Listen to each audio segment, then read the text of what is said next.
जय माता दी।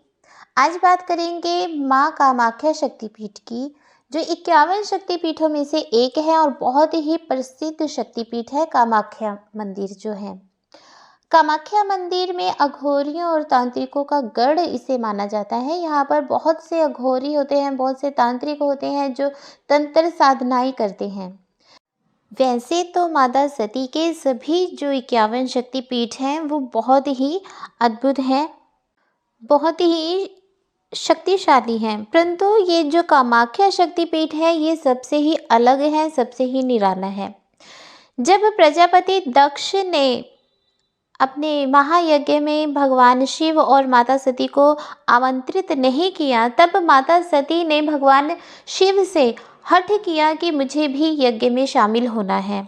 तब भगवान शिव के मना करने पर भी माता सती जब नहीं मानी, तब भगवान शिव ने माता सती को यज्ञ में शामिल होने के लिए भेज दिया।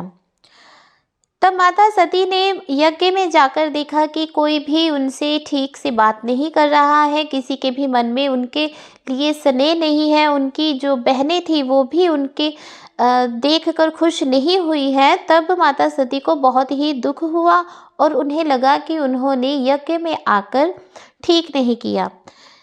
तब प्रजापति दक्ष ने जब माता सती के सामने ही भगवान शिव के बारे में अपशब्द कहे, तब उन बातों से दुखी होकर माँ सती ने अपनी देह को त्याग दिया था।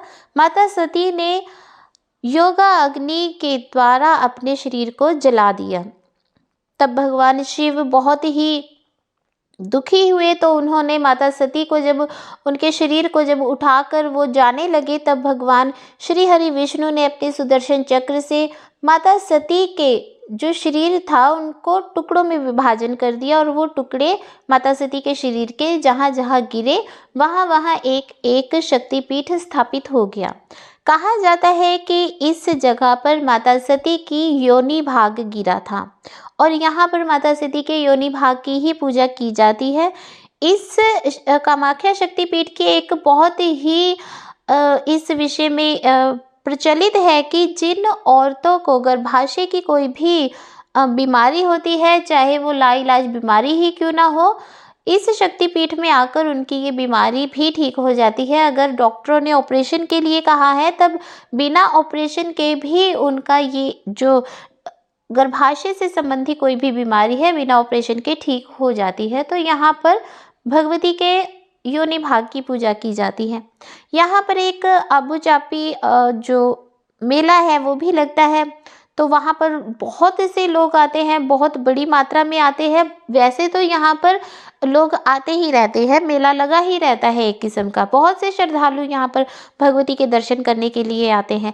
लेकिन जब आबू चापी मेला होता है तब बहुत दुनिया यहाँ पर आती है। और जब माता कामाख्या देवी को जब मासिक धर्म आता है, तब वहाँ पर जो कपड़ा रखा जाता है या रुई रखी जाती है, उस रुई के या कपड़े के एक छोटे से टुकड़े को भी प्राप्त करने के लिए लाखों की भीड़ वहाँ पर इकट्ठी हो जाती है।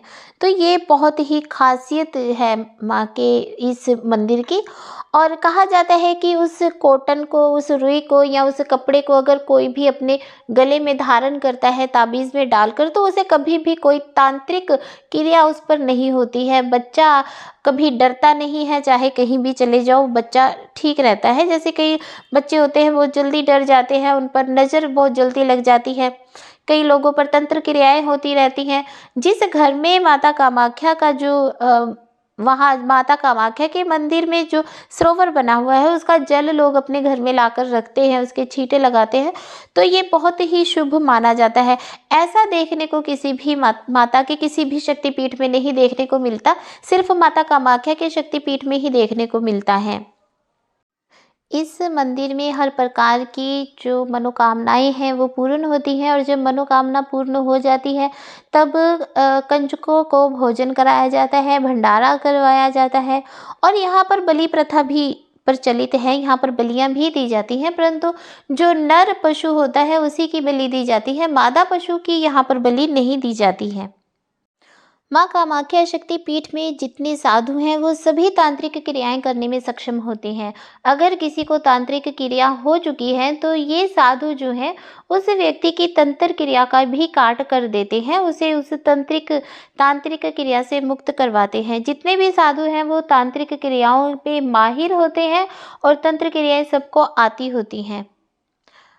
ये नहीं है कि वो किसी का बुरा करते हैं। हाँ, अगर किसी पर पहले से ही तंत्र क्रिया है तो उसकी काट जरूर कर देते हैं। कामाख्या शक्तिपीठ मंदिर जो है वो 3 हिस्सों में बटा हुआ है। एक हिस्सा है वो बहुत बड़ा है, वहाँ हर किसी को जाने की अनुमति नहीं है। और जो दूसरा हिस्सा है वो सबके दर्शन के लिए खुला हुआ है। यहाँ माता रानी का दर्शन किया जाता है। यहाँ एक पत्थर है जिससे हर समय पानी निकलता रहता है।